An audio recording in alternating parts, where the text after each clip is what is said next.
ওকে তো বন্ধুরা, পাউজের মধ্যে 3 লাখ পয়েন্ট না থাকলে আপনি নট ইলিজিবল, এই কথাটা কি সত্য? এবং সেই সঙ্গে আপনারা অনেকেই পাউজের মধ্যে নট ইলিজিবল হয়েছেন।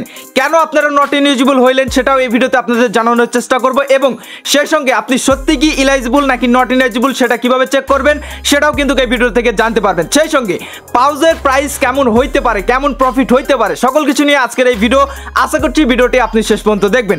তো আমরা সরাসরি চলে আসছি পাউজের মধ্যে। পাউজের মধ্যে আসলে এখানে নতুন একটা অপশন আপনারা দেখতে পারবেন, সেটা হচ্ছে এখান থেকে দেখুন চেক ইলিজিবিলিটি।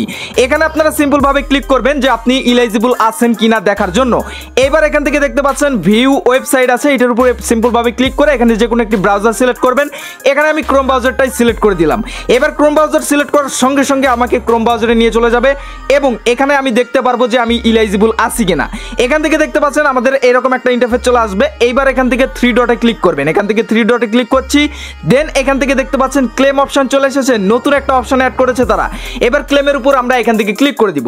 ক্লিক করার সঙ্গে সঙ্গে এখানে একটু লোড নেওয়ার পরে এখান থেকে দেখতে পাচ্ছেন কয়েকটা টাস্ক এখানে এসেছে, এবং যেগুলোর সাইটে টিক মার্ক দেওয়া রয়েছে। এখানেই অনেকের কিন্তু আপনার হচ্ছে ক্রস এসেছে, যেমনটা উপরে দেখতে পাচ্ছেন ম্যান্ডেটরি টাস্কের মধ্যে এখানে 4টা টাস্ক রয়েছে।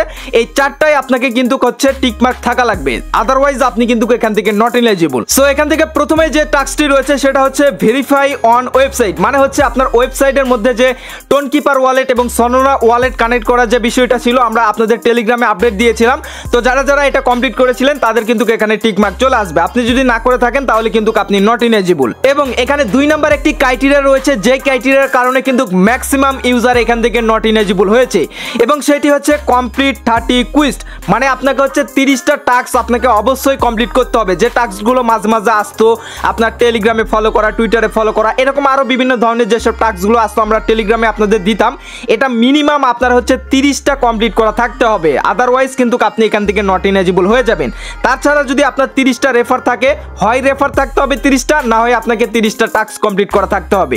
তার মধ্যে যদি আপনার 2টার মধ্যে যদি কোনোটাই না থাকে তাহলে কিন্তু এখান থেকে ক্রস চলে আসবে, এবং আপনি ইয়ারড্রপের জন্য নট এলিজিবল হয়ে যাবেন। সো যারা এখানে রেগুলার কাজ করেছে, রেগুলার টাস্ক নিয়েছে, রেগুলার কুইজগুলো কমপ্লিট করেছে, তারা কিন্তু এখান থেকে সবাই ইলিজিবল।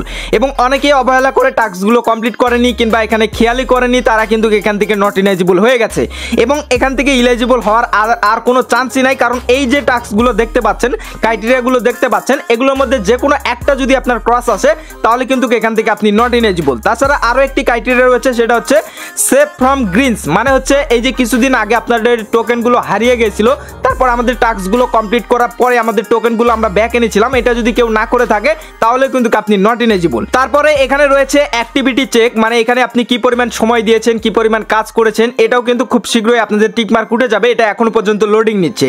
এগুলো ছিল আপনাদের হচ্ছে ম্যান্ডেটরি টাস্ক, মানে হচ্ছে আপনাকে মাস্ট বি করতে হবে, না করলে আপনি কিন্তু এখান থেকে ইলিজিবল হবেন না। এই 4টার মধ্যে যে কোনো একটা যদি আপনার না থাকে আপনি নট এলিজিবল। এরপরে নিচের দিকে রয়েছে রিকমেন্ডেড ক্রাইটেরিয়া। অনেকে বলতেছেন এখানে 3 লাখ পয়েন্ট না থাকলে আপনি ইয়ারড্রপ পাবেন না কিংবা ক্লেম করতে পারবেন না। আসলে বিষয়টা একদমই ভুয়া, কেননা এটা হচ্ছে রিকমেন্ডেড, মানে এটা আপনার করলেও হবে না করলেও হবে, এটা আপনার থাকলেও হবে না থাকলেও হবে। প্রথমে রয়েছে ভোটিং ব্যাজ, মানে আমরা ওই যে ভোট দিয়েছিলাম অনেকে, তার বিনিময়ে একটা ব্যাজ পেয়েছেন আপনারা, এটা আপনার থাকলেও হবে না থাকলেও হবে। তারপরে এখানে আপনার হচ্ছে এক্সপ্লোর টোন, মানে হচ্ছে যে টোন ডিপোজিট করার যে বিষয়টা। তারপর রয়েছে পাউজ ব্যালেন্স, এখানে এই যে 3 লাখ, অনেকের এখানে ক্রস এসেছে। যদি আপনার ক্রস এসে থাকে নো প্রবলেম, আপনার যদি উপরের এই ক্রাইটেরিয়া আপনার কমপ্লিট থাকে তাহলে কিন্তু এখান থেকে আপনি ইলিজিবল। এইবার এখান থেকে সবকিছু থাকলে আপনারা নেক্সটের উপর ক্লিক করে ফাইনাল রেজাল্ট আপনারা দেখতে পারবেন। এখান থেকে দেখতে পাচ্ছেন কনগ্রাচুলেশন। যদি আপনার কনগ্রাচুলেশন চলে আসে তাহলে বুঝবেন যে আপনি ইলিজিবল, আর যদি কনগ্রাচুলেশন না আসে তাহলে বুঝবেন যে আপনি নট এলিজিবল। যেমনটা এখান থেকে আপনারা লক্ষ্য করুন, এই অ্যাকাউন্টটা কিন্তু ইলিজিবল, এবং পরের দিকে দেখুন এই যে এই অ্যাকাউন্টটা কিন্তু নট এলিজিবল। মানে হচ্ছে এই যে এখান থেকে দেখতে পাচ্ছেন মাত্র 4টা টাস্কের 4টা কুইজটার জন্য এই অ্যাকাউন্ট কিন্তু ইলিজিবল হইতে পারেনি।